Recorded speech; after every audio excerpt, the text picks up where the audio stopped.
Olá, amigos e amigas da Escola Sempre Viva! Estamos no ar e na web com mais um programa da Rádio Sempre Viva, trazendo para vocês mais informações da escola, nossas atividades, as novidades, dicas e muito mais. E você já sabe que pode nos encontrar também nas redes sociais. No Facebook, no Instagram, no YouTube, é só procurar por Escola Sempre Viva. Curta, compartilhe, comente, participe desses canais.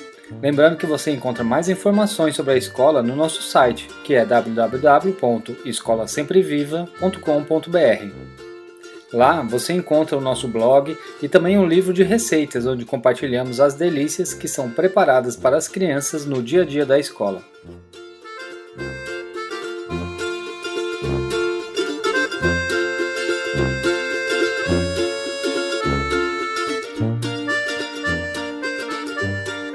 A construção coletiva do conhecimento é uma das características mais marcantes da Feira do Conhecimento, que será realizada nesse dia 2 de junho. Todas as turmas da escola desenvolveram pesquisas e visitas de campo durante o mês de maio. Trabalharam com dedicação para apresentar nesse dia o resultado deste trabalho realizado com muito amor. Nós conversamos com Andréa Carré, coordenadora pedagógica do ensino fundamental, que vai contar os detalhes da Feira do Conhecimento 2017. Andréa, esse mês de maio as turmas se dedicaram a atividades para expor na Feira do Conhecimento. Quais são essas atividades? Como é que foi esse período de preparação para a Feira do Conhecimento? Então, na verdade, o objetivo da gente era que essa Feira do Conhecimento tivesse para eles um caráter investigativo, né? Em que eles pudessem, a partir do tema geral do ano, do tema gerador, que é Nordeste, Cultura e Eu, eles pudessem escolher dentro do estado que eles ficaram de aprofundar, porque cada série ficou de aprofundar o estudo de um estado nordestino, né?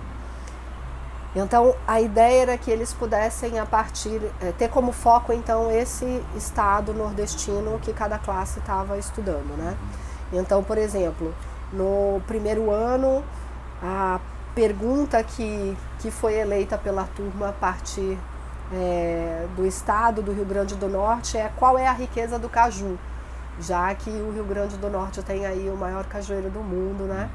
Então, eles começaram a fazer esse estudo do caju para tratar, né, na Feira do Conhecimento. Então, o que é um cajueiro, o que é um caju, qual é a riqueza do caju para o Nordeste, para a economia do Nordeste, para a alimentação do nordestino, para a saúde, né, do ser humano, enfim. Aí, o primeiro ano da tarde, a pergunta deles é: a feira, quanto custa? Qual é o troco? Né? Que o estado é o Alagoas, né? O estado de Alagoas. Então, eles pegaram essa importância da feira nordestina, que também que existe em todos os estados nordestinos, que é bem peculiar, né? Então, eles pegaram, dentro do contexto das feiras, eles vão trabalhar estão trabalhando a questão da educação matemática, da educação financeira.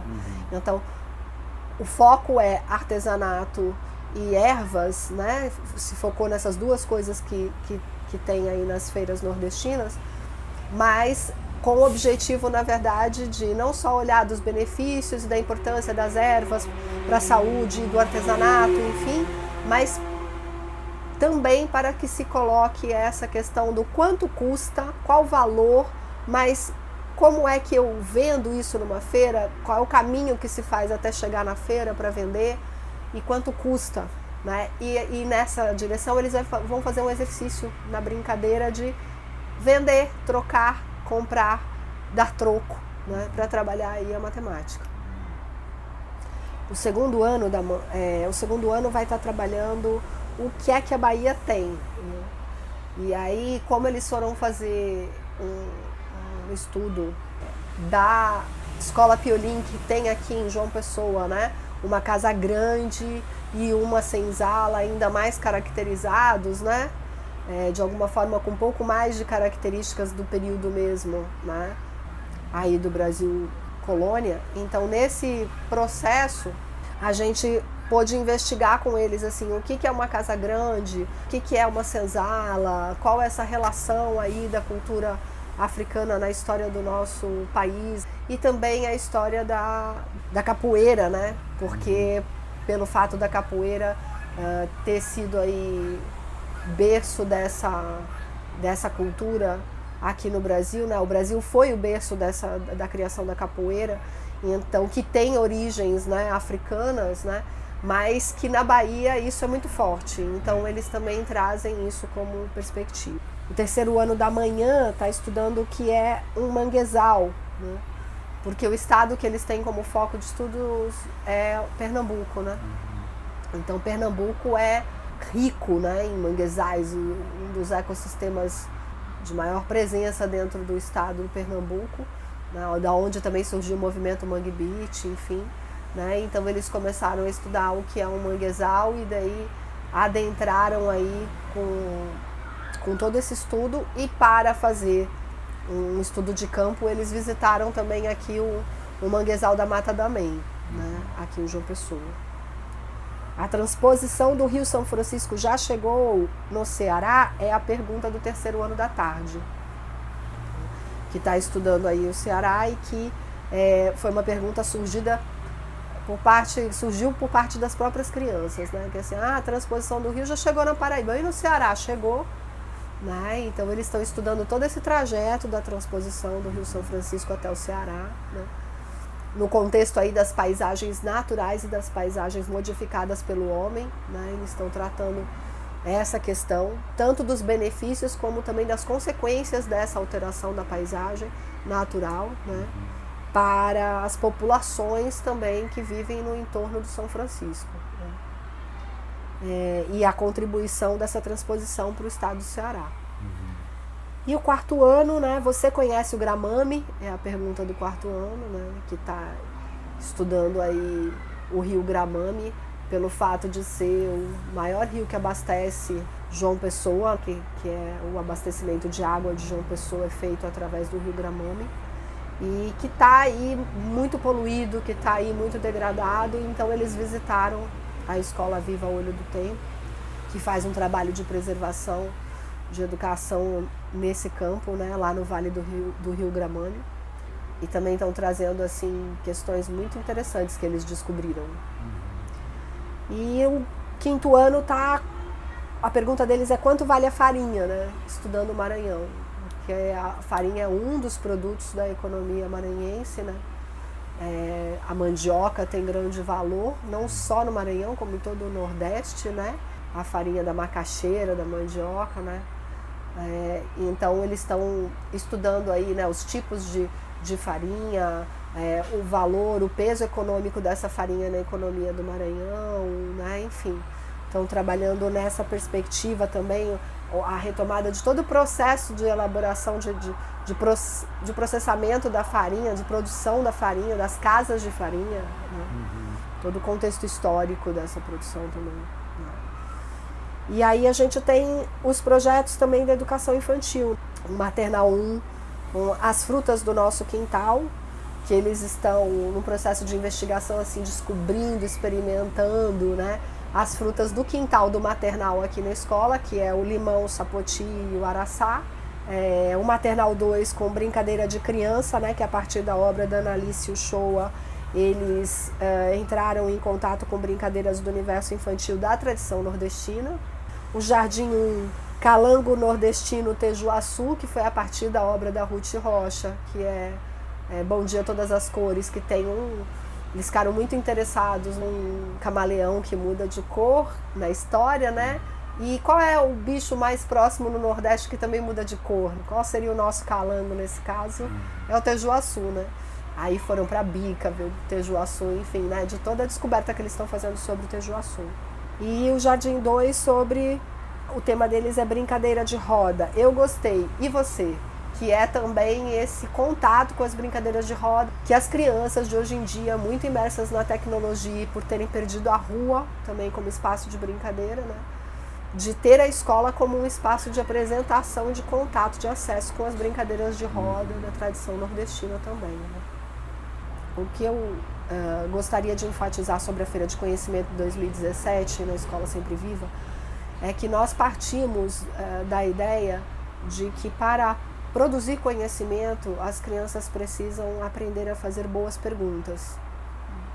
Elas precisam olhar para uma realidade e se perguntar por que que isso é assim e por que não é de outro jeito? Ou sempre foi assim, por que que então agora é de outro jeito? Ou então sempre foi assim, ok, se não foi assim, o que foi que fez com que transformasse? Enfim, então olhar para essa realidade e saber elaborar boas perguntas sobre ela, né? Então, a gente começou, cada turma começou fazendo uma pequena sensibilização, que em algumas turmas poderia ser, por exemplo, se a professora está querendo chamar a atenção daquele estado, ela podia trazer um objeto para que eles observassem, manuseassem e dali ele formulasse boas perguntas, né? Ela poderia trazer um vídeo, ela poderia fazer uma aula de campo, por exemplo. A do Rio Gramame, do 4º ano, foi a aula de campo que foi a sensibilização. Então eles foram para as margens do Rio Gramame, né? E ali eles começaram então a observar, na conversa com a população que mora ali no entorno, com os pescadores do rio, com as crianças da escola Viva Olho do Tempo, eles começaram a então elaborar as suas perguntas a partir do contato com aquela realidade, do olhar o rio, do olhar o seu entorno e fazer as suas perguntas, né? Já para outras turmas, a aula de campo foi uma fonte de investigação para as perguntas que eles já haviam elaborado aqui na própria escola, né? A partir de um vídeo ou a partir do manusear um objeto, enfim, né? O primeiro ano, por exemplo, quando ele foi para a feira, eles já tinham aqui assistido vídeos e já tinham elaborado algumas perguntas, né? Então, mas o fato era que, a partir de uma sensibilização, eles elaborassem perguntas, aí eles foram, primeiramente, antes de investigar essas perguntas, eles foram levantar o que eles já sabiam sobre as perguntas que eles mesmos elaboraram. Então, o que a gente chama de conhecimento prévio, né, das crianças. Então, a gente listou junto com eles tudo que eles já sabiam sobre aquelas perguntas que eles elaboraram, né? Porque isso, na verdade, constitui as hipóteses iniciais deles sobre o que sabemos. E aí, depois, sim, eles foram investigar em outras fontes. Aí, investigar em outras fontes podia ser uma aula de campo, podia ser entrevistar os pais, podia ser investigar através de livros, de revistas, de jornais, da internet. Então a gente utilizou diferentes fontes de pesquisa, entrevistar às vezes uma pessoa da cidade que sabe sobre aquele assunto, enfim. E aí então depois que eles investigaram, eles estão trazendo essas informações, né? Já fizeram esse trabalho em casa, em grupos, e aí trouxeram para a escola. E a partir do que eles trouxeram, os professores então voltaram a problematizar, a checar as hipóteses iniciais deles, a comparar, para que eles chegassem à conclusão, então, o que é que foi que nós descobrimos, afinal de contas. Claro que, de acordo com cada série, isso teve um grau mais ou menos aprofundado, mas, no final das contas, o mais importante era, assim, que eles pudessem, com as próprias palavras deles, falar o que foi que a gente descobriu. Então, sobre qual é a riqueza do caju, o que a gente descobriu sobre qual é a riqueza do caju, né? Então essa investigação que não tem um caráter, vamos dizer assim, entre aspas, científico, pelo fato de que a gente não segue todos os critérios científicos de uma investigação, mas que tenta já fomentar nas crianças esse espírito científico da investigação, do propor problemas, né? Isso é muito importante para elas, para a construção da realidade, né? Para a investigação, o questionamento da vida, né? Sim, sim. Para que a gente não se depare com a nossa realidade, se conformando, achando que ela é tal qual ela está ali se apresentando e que ela não possa ser diferente daquilo. Porque para que eles percebam que isso foi construído historicamente, né? E que, portanto, se foi construído, pode ser desconstruído. Então, né, nessa perspectiva. Como é que esse trabalho dos questionamentos, das investigações, essas pesquisas Como é que elas envolvem as famílias das crianças? Ela movimenta também, né? Os pais, os responsáveis também ficam auxiliando? Como é que acontece Sim, isso? isso variou de acordo com cada sala, com cada turma, né? Mas, por exemplo, na maioria deles os pais todos foram envolvidos muito no processo de pesquisa, né? De ajudar as crianças nessas outras fontes de pesquisa que foi tarefa de casa, né? Em grupos realizarem, né? Por exemplo, a turma do primeiro ano da manhã, os pais tomaram a iniciativa de, no final de semana, se reuniram, levaram as crianças para ver um cajueiro, né? Então foi bem legal, se envolveram de forma muito participativa no processo, né? A turma do primeiro ano da tarde, por exemplo, os pais fizeram um levantamento de que coisas eles podiam doar para que as crianças montassem um protótipo de uma feira aqui no dia da Feira do Conhecimento, né? Uma feira que vai ter 3 barracas, né? Onde eles vão estar vendendo o chazinho com as ervas que eles compraram na feira, mas também com o artesanato que os pais doaram, eles também produziram artesanato, então enfim. Então, de acordo com a série, os pais se envolveram de forma diferente, né?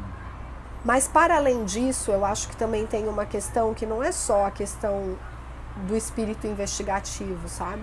Mas também das habilidades, dos conteúdos atitudinais que a gente vê como importantes no desenvolvimento de um trabalho em grupo, coletivo, sabe?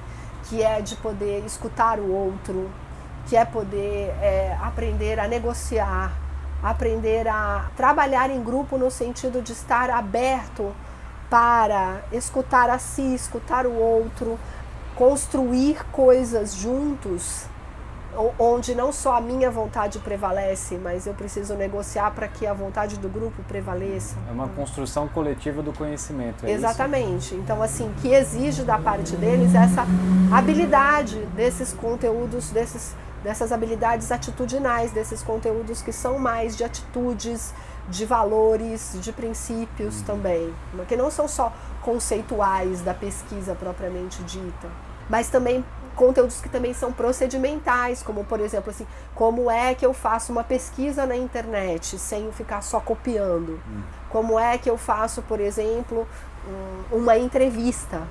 Isso é um conteúdo que eles estão aprendendo também que é procedimental, como a gente chama, né?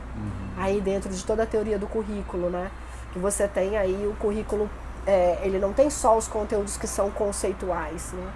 E aí por isso a Feira do Conhecimento ela é muito rica, porque você pode explorar do ponto de vista curricular esses 3 tipos de conteúdos, né? As habilidades, os valores, as atitudes, os procedimentos e os conceitos.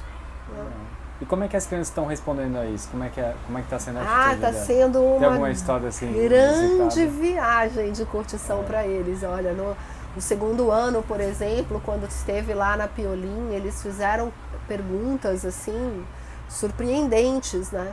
Foi muito interessante porque nas hipóteses iniciais deles, assim, né, a gente percebeu que, até porque eles estão no segundo ano, essa ideia de que a capoeira veio da Bahia e de que a capoeira tinha a ver com os negros, eles já mais ou menos sabiam, mas eles não tinham ideia de como isso tinha nascido como um movimento de resistência. E isso foi muito lindo de ver a descoberta deles. Então, primeiro eles falaram da capoeira, os conhecimentos iniciais deles era uma dança, era uma luta, né? E aí, quando eles voltaram da aula de campo, ela colocou assim que a senzala era um lugar onde tinha capoeira, mas também onde tinha muita tristeza. Olha só. E aí ficaram assim muito impressionados, do tipo assim, a Casa Grande era um lugar grande, uma das crianças colocou assim, é um lugar grande onde se faz coisas que não se pode fazer num espaço pequeno. Aí você fala, ok, isso é óbvio. Só que aí, quando chegou na hora de falar da senzala, ele falou assim, a senzala era o lugar onde moravam os negros e era muito pequena, né? Então, ou seja, no lugar onde moravam os brancos era grande, né? Esse lugar dava para fazer muitas coisas, né? O lugar onde moravam os negros era pequeno e tinham muitos negros. Então, assim, mesmo na pouca idade deles, né? No segundo ano, eles estabeleceram relações, entende? Que eles foram buscando nessa história, né? Do Rio Gramame também, assim, né? Elas tiveram a ideia em todas as turmas, mas, por exemplo, que me lembro agora, né? No Rio Gramame, por exemplo, eles tiveram uma ideia que foi de coletar a água do Rio Gramame e buscar imagens que que os moradores de lá se referiram quando falaram do rio, de quando o rio era contaminado pelas águas de uma indústria aqui de João Pessoa, né? E que o rio tinha cores diferentes, o rio às vezes estava vermelho, às vezes estava azul, né? Então eles conseguiram coletar imagens desse período das águas transparentes do Rio Gramame nos vídeos que eles assistiram e da água hoje, né? E que está toda intoxicada por metais pesados, por agrotóxico, né? Os peixes que já não encontram mais no Rio Gramame. Então, assim, é um processo muito rico deles de descoberta, que são coisas que ficam para sempre, né? Porque não é algo assim que alguém chegou somente e falou, né? Eles foram lá e eles fizeram as perguntas e eles foram buscar respostas. Então, por exemplo, quando os meninos perguntaram o que era capoeira, eles já tinham uma ideia do que era. Mas Casa Grande e Senzala, por exemplo, a maioria deles não tinha ideia do que era. E aí, de repente, eles falaram e quando eles chegaram lá, eles se depararam com o que era.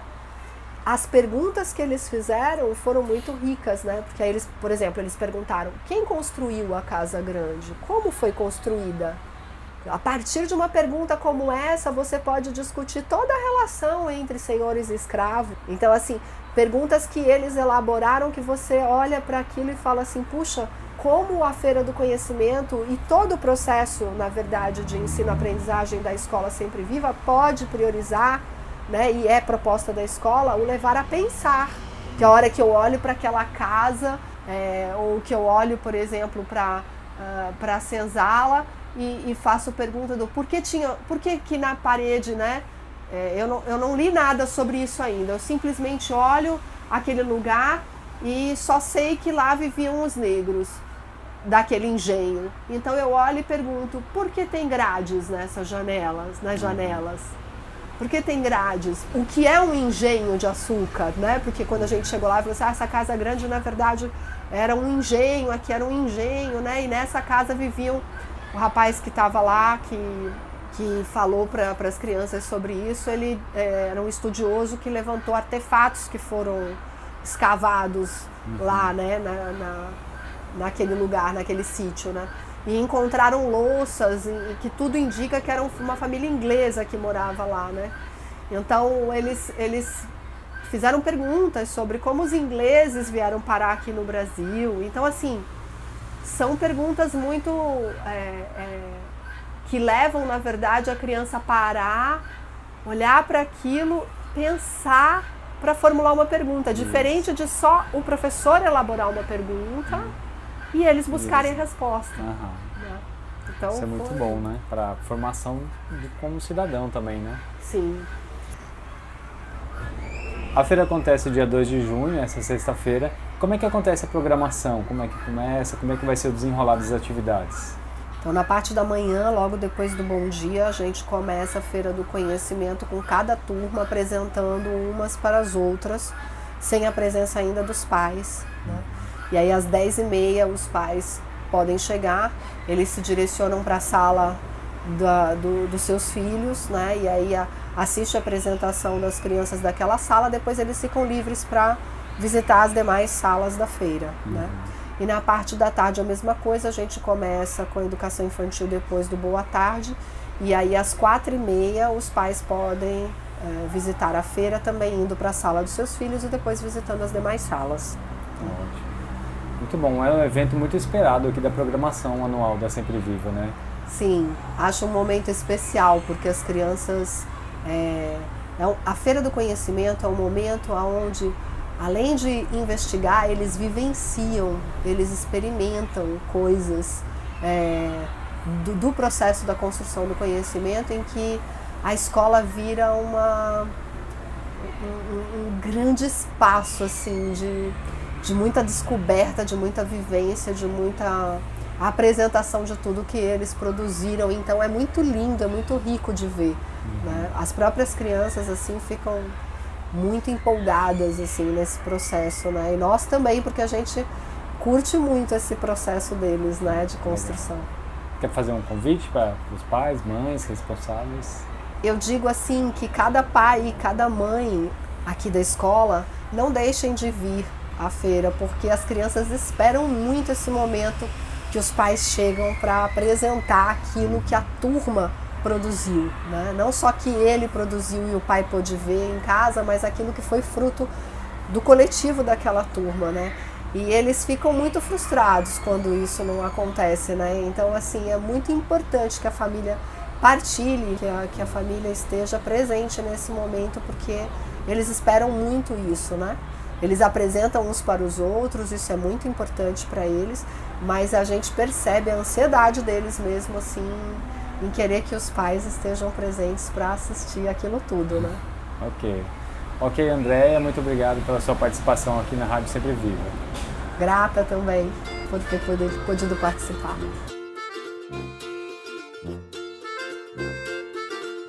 Então, estão todos convidados para prestigiar os trabalhos das crianças para a Feira do Conhecimento.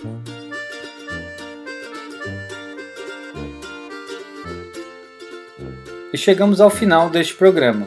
Se você gostou, compartilhe, comente e fale com seus amigos. Se você quiser mandar um e-mail, fique à vontade para escrever para o contato@escolasempreviva.com.br.